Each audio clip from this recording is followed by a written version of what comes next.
attention to our number one Bible reading assignment. This will be delivered to us by Cash Kaufman. He'll be reading for us Hebrews chapter 4, verses 1 through 16. So we'll follow along as he reads that chapter for us.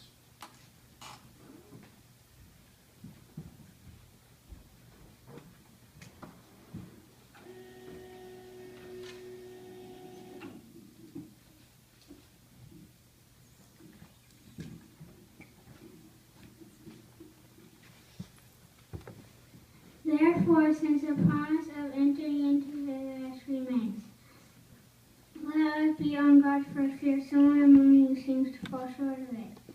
For we have also had the good news declared to us, just as they had. But the word that they heard did not benefit them because they were not united by faith with those who listened. For we who have exercised faith do enter into the rest, just as he has said. So I swore in my anger, they will not enter into my rest. Although his works were finished from the founding of the world. For in one place he has said, of the seventh day as follows, and God rested on the seventh day from all his works. And here again he says, they will not enter into my rest. Therefore, since it remained for some to enter it, and those to whom the good news was first declared did not enter in because of disobedience. He again marked off a certain day by saying, long afterward in David's song, today, just as it has been said above. Today, if you listen to his voice, do not harden your heart. For if Joshua had led them into a place of rest, God would not afterward have spoken of another day. For there remains a Sabbath rest for the people of God. For the man who has entered into God's rest has also rested from his own works, just as God did from his own. Let us therefore do our utmost to enter into that rest, so that no one may fall into the same pattern of disobedience. For the word of God is a wide-ranging search power, and is sharper than any two-edged sword, and pierces even to the dividing of soul and spirit, and is gains from the marrow, and is able to discern thoughts and intentions of the heart.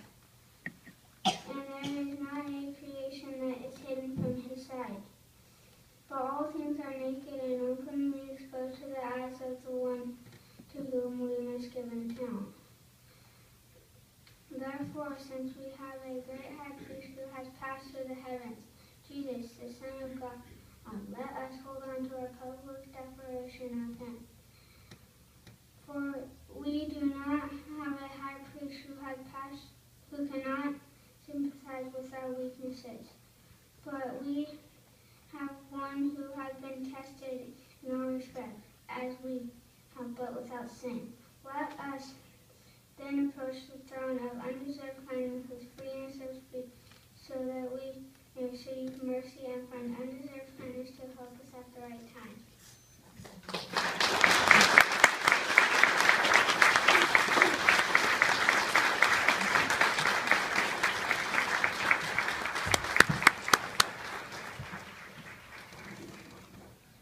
I love this job. Thank you, Cash. Very well done.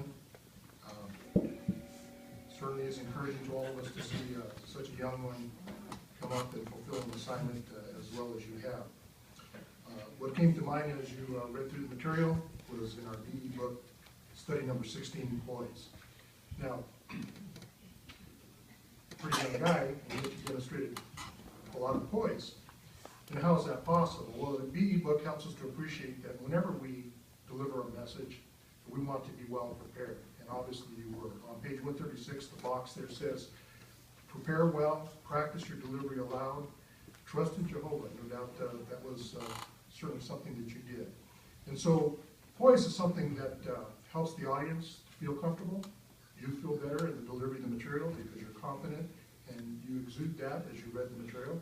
And so you're off to a fine start. We're glad to have you in the school. Thank you again. Now we want to give our